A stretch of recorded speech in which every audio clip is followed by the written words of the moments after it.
Hi everybody, Ian Bremmer here around your world in 180 seconds. As usual, I have your questions on my phone and we're ready to go. Number one, how is the Ukrainian counteroffensive going?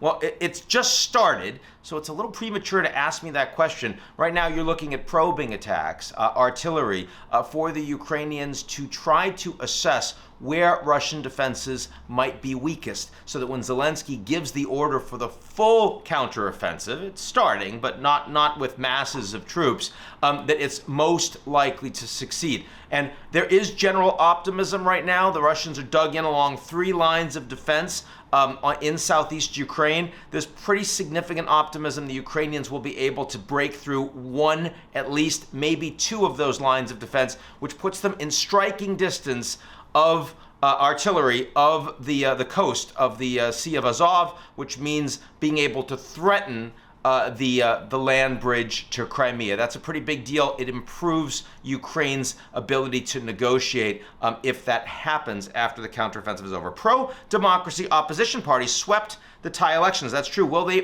be allowed to govern?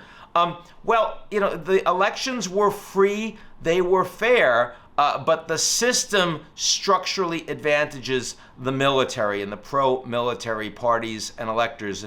And, you know, the military gets to determine, basically, you know, a large percentage of those people that form a government. And what that means is that even with a massive win for the pro-democracy opposition, the possibility that they form a government is pretty much a coin flip. It's about 50-50 right now. The structural disadvantages for pro-democracy forces in Thailand are that great. So it's going to be a very hard-fought few weeks, and we'll see where it goes. But I would not yet hold my breath that this is a meaningful a transition election in Thailand. Still, though, there's an opportunity, as there isn't in Turkey, as Erdogan is likely to win, very likely to win, is in the second round. Is Assad's invitation to the COP28 a sign of Syria's return to the global stage?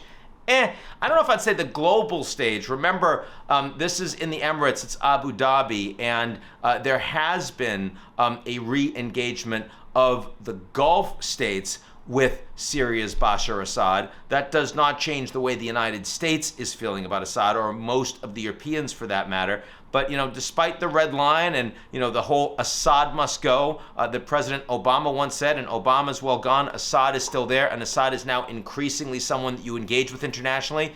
It is harder to say no to rogue states when other countries are prepared to deal. Hey, Venezuela is now pumping more oil, and Chevron's licenses have been reapproved. Any other gas exploration is now happening. Same Maduro, but the United States, with the war in Russia going on with Ukraine, is saying, hey, we need to work with these guys. So basically what we're seeing is that more and more tolerance for countries and rogues that act in despicable impunity, but nonetheless less capacity, less willingness of the world to bring them to bear. And Assad is a piece of that. That's it for me. I'll talk to y'all real soon.